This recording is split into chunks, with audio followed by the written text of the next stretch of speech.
before we get started, I gotta make sure that I say thank you, and I appreciate each and every one of you that have showed up, been showing up, stop by, click the video, all that stuff. If you like it, enjoy it. If you don't like it, I'll catch you next time. All of that good stuff. So we're gonna have a conversation about the Charlemagne the God and Akademiks, their conversation that they had. So they had a falling out online. Short version of it is Charlemagne called himself looking out for Akademiks. Akademiks was offended by it and started to like run a smear campaign on the internet about him. And inside of that, Charlemagne kind of responded back, but he wasn't attacking Akademiks specifically. He was attacking somebody that's to the right of Akademiks. That's a whole thing where I just feel like that's a waste of time. I don't know why Charlemagne has connected himself to Akademiks in this way, but every person got their reasons and so on and so forth. I'm not here to decide if that makes sense, why that makes sense, anything like that. What I'm here to talk about is what Charlemagne has gone ahead and reposted. So it let me know that he's thinking about this comment that he's made to Akademiks too.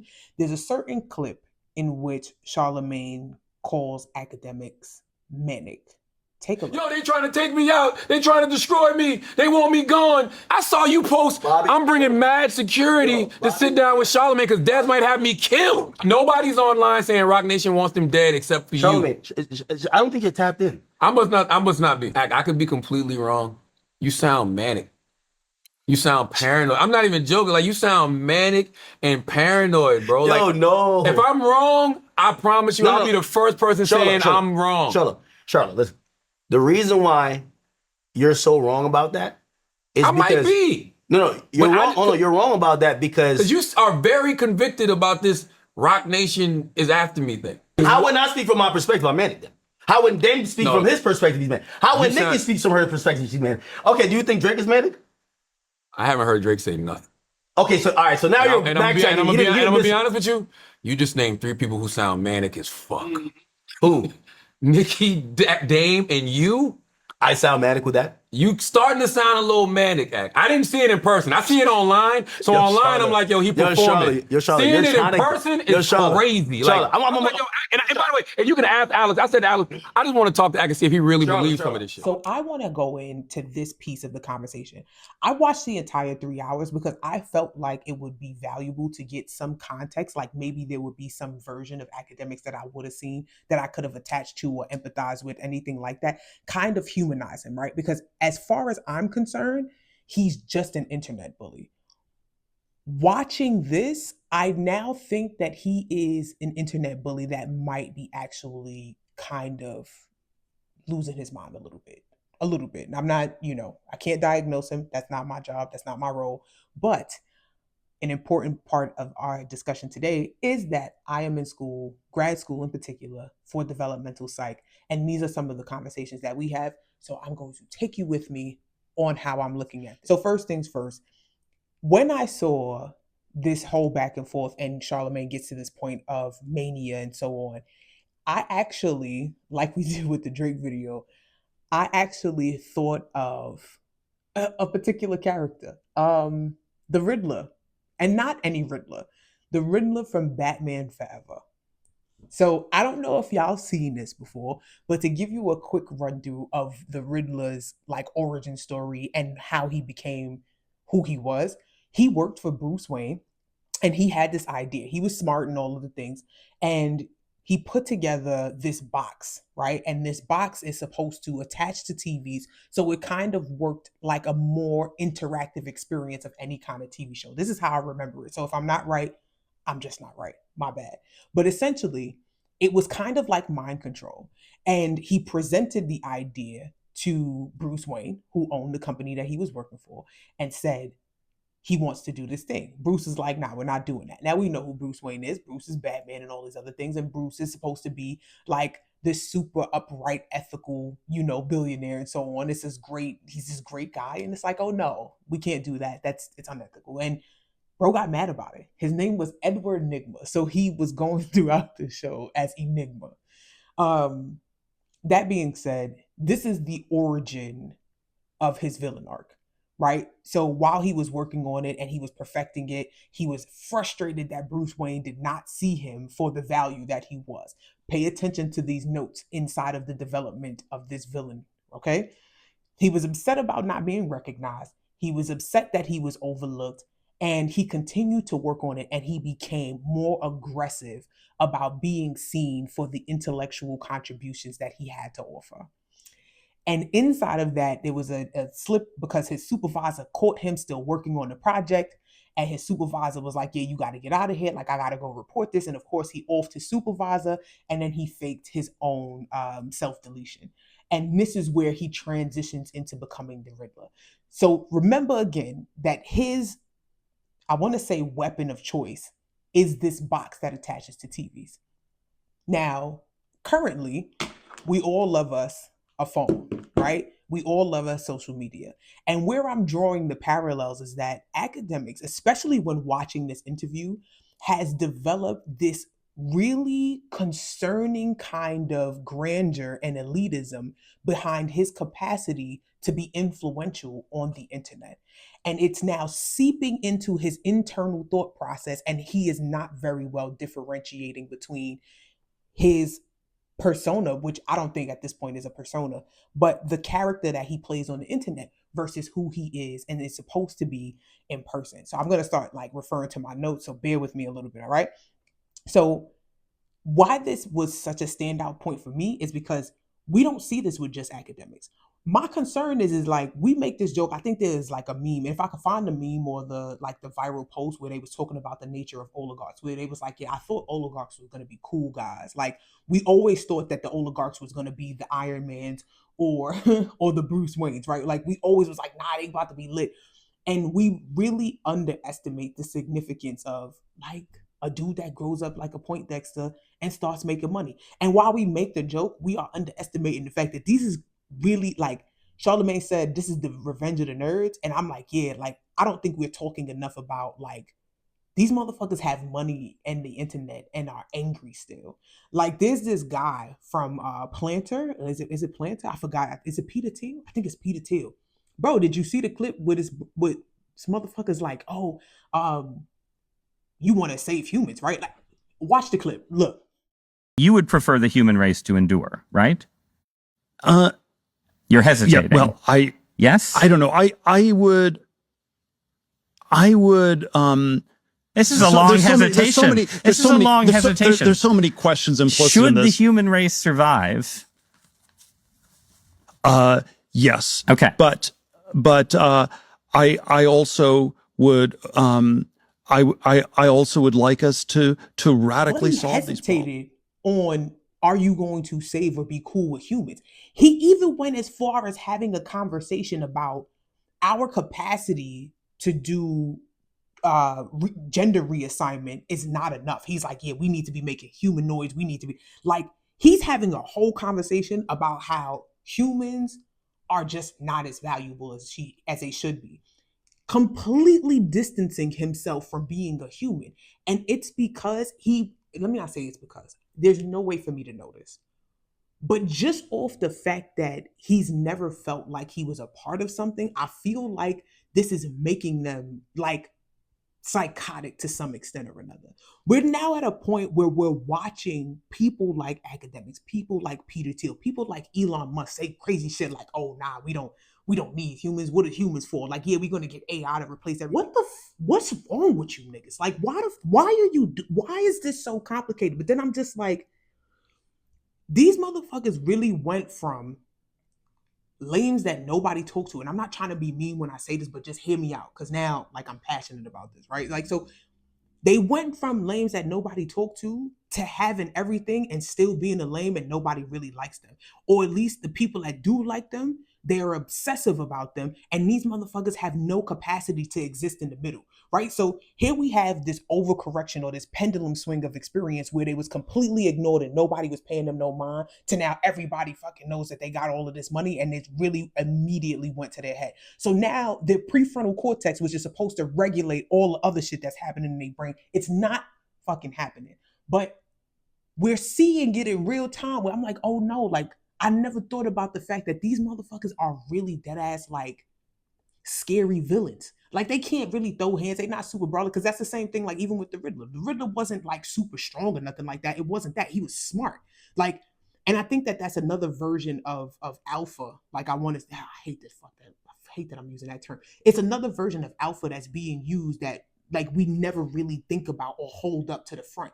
Like the dudes that's super smart are also arguably dangerous because they can outsmart you, right? Like, do you remember the Hunger Games? Like it was that couple, like they wasn't strong. It was the black, was they a couple? Well, it was a guy and a girl, but it was super smart. It wasn't super strong. Like they dead ass hid everywhere and just tricked everybody with mad booby traps, and everybody fell over these booby traps. So this is what I'm saying. So like Akademiks right now is existing in a space where he feels like he's more brilliant than everybody else, and he's actually seeing his influence in real life. And this is where it gets fucking crazy because now bro is really existing in this delusion of grandeur, right? Like, and because the internet is saying stuff, he's starting to believe it. His sounding board or his prefrontal cortex is inexistent.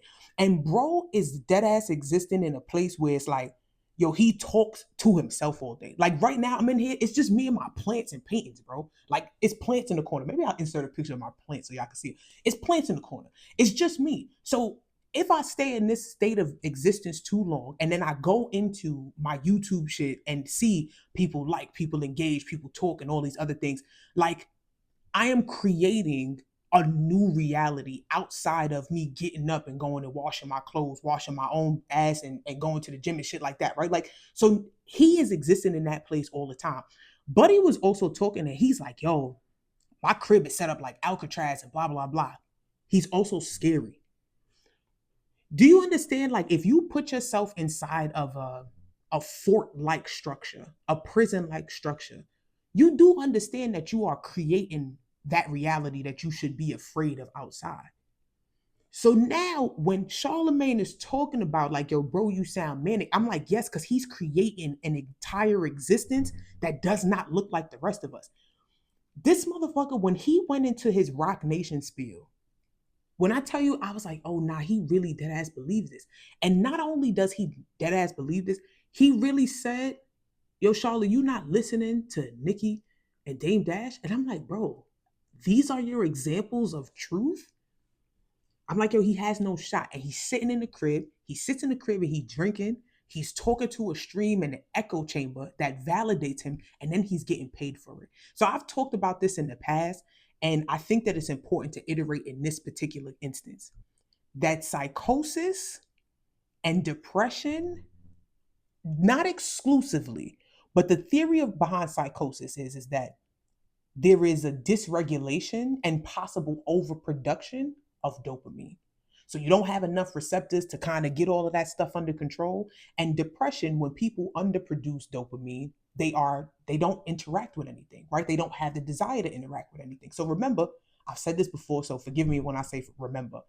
Like when you go to sleep, a part of you going to sleep is that you get into your REM cycle and all of your dopamine shuts off. So when your dopamine shuts off, that's sleep paralysis, literally. Like this is how come when you not alert or when you in the bed, like you're not moving around or nothing like that. It's because your dopamine receptors are off. And this is so that you maintain appropriate levels of dopamine sensitivity. And this is how come people that struggle with psychosis and things like that, or they have issues with like anxiety and whatnot, and they're not sleeping, they are running the risk of stepping into ears of delusions. So when Charlotte is talking about you sound manic, it's because now his brain is like hyperactive and oversensitive to way too much information that is not applicable and necessary in real life. And inside of him staying in the crib, talking to himself, drinking, I don't know if he sleep good. That's not for me to figure out or really to say. He's putting himself in a position to affirm and reaffirm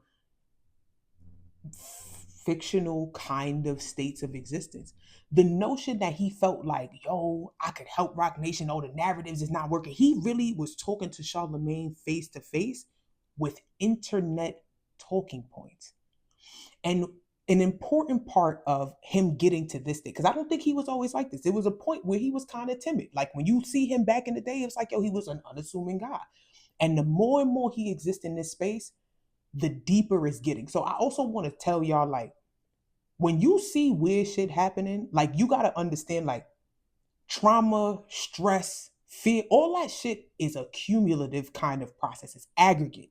So the longer you stay in certain environments, the less ability you have to hold the weight that you're walking around with. You understand what I'm saying? So like, think about your brain and accumulating stress or fear or paranoia and delusions. Think about it like you learning a song, right? So if you listen to a song once, you'll remember it, but you don't know it. But then you listen to it again and you anticipate a word coming out. And then you listen to it again and now you remember a bar or you learn the chorus, right? So the more you listen to the song, the more you know the words, the more you understand what they say, and the more you can, and then it gets to a point where you know the song, the sound, the melody, the rhythm, everything without even listening to the song. That is how the brain works. So if you're a type of person that you sitting in an environment where you're constantly telling yourself that you need to be afraid of some shit that don't exist, I promise you, your brain is going to believe that automatically, even when you're outside or not in that situation. So this is how come when Charlotte's like, give me an example. Bro can't give himself an example. It's because he's been sitting in the crib for years telling himself the same fucking lie. So now he's delusional. And this is how it works. It starts off with you just kind of thinking some crazy shit that don't really make no sense. Then it get a little stronger.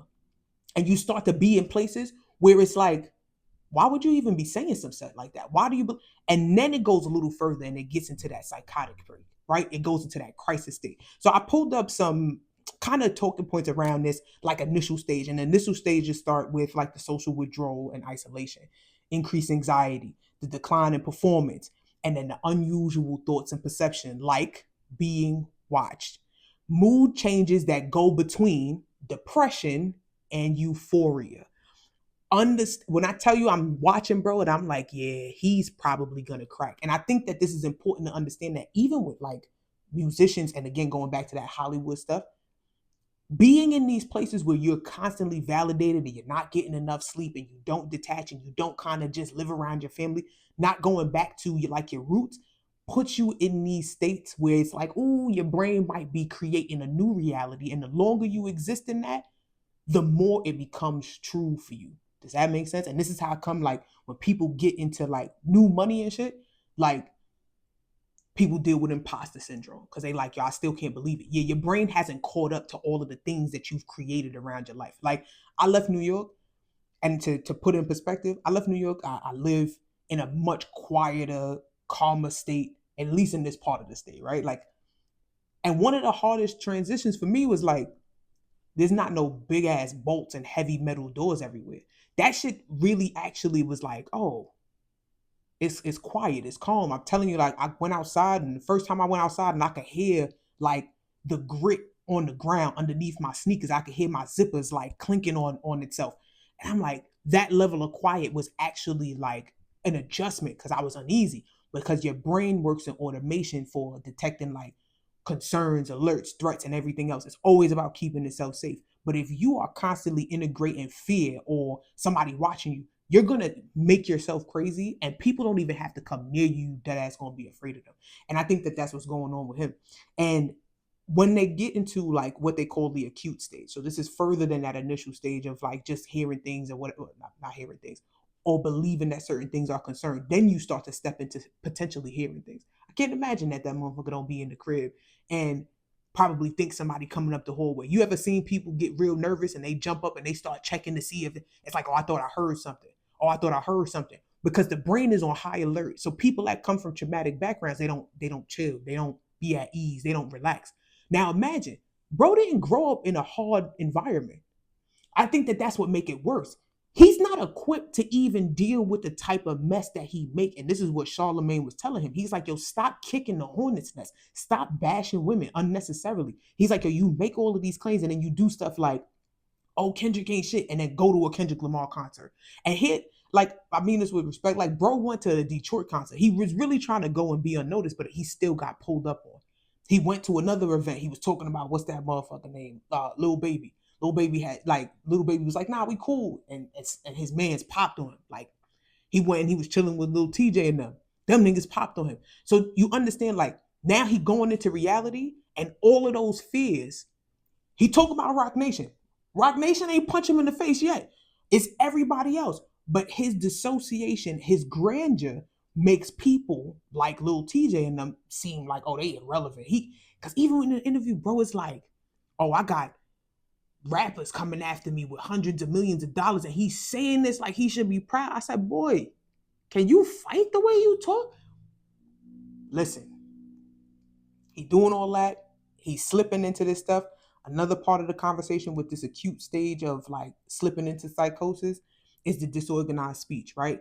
So he's having these conversations. A lot of his thoughts are not coming across like clear, coherent, concise. He's not pinpointing any kind of specifics, and then he changes and he pivots and creates another question and creates another delusion. And he's trying to back Charlemagne into this spot of admitting something that would validate what he believes inside of his head. And so let me tell you, I think for all of us, I hope I didn't burp in the mic. Sorry, y'all. For all of us that like, not even just like in the content creation space, for all of us that like sit on the phones and like we scrolling and all that, because I see a lot of the young dudes, like even women, right?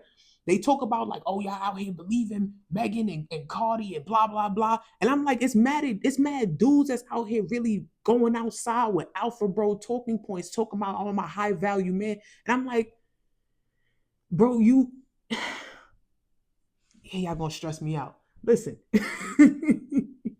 I don't want to get all insulted. I'm saying that when you sit on your phone and you inside of these spaces for too long, and you really will start to believe that this shit is like a 1-to-1 is 100% a fact. Like, I tell you no funny shit, like the way that I'll stumble into these spaces where it's like mad people, like black women, they ain't this, they ain't that, they ain't this. When I tell you, like, I got to a point, like, I'll go to the gym, because again, the area I live in now is very mixed. Like, these white guys is holding the door open, asking me what fucking workout I'm doing next, all types of, and if I listen to the internet, I would believe that there is nothing out there for me. But when you go outside, like, they be checking for you regular.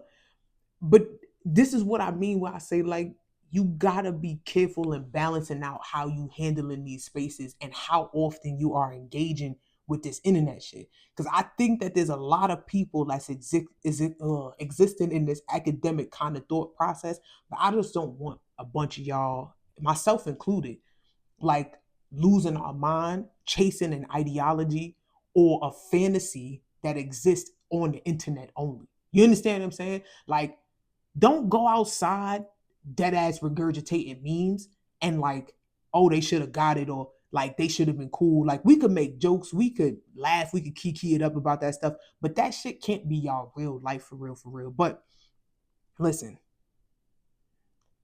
don't sit in the crib, not sleep, drink, and be on the internet all day, because I feel like you won't start talking crazy. And this is what's going on with academics. Again, this is just my opinion. I don't know this for a fact, but I would love to know what you guys think. Yo, thanks for hanging out with me, and see you next one.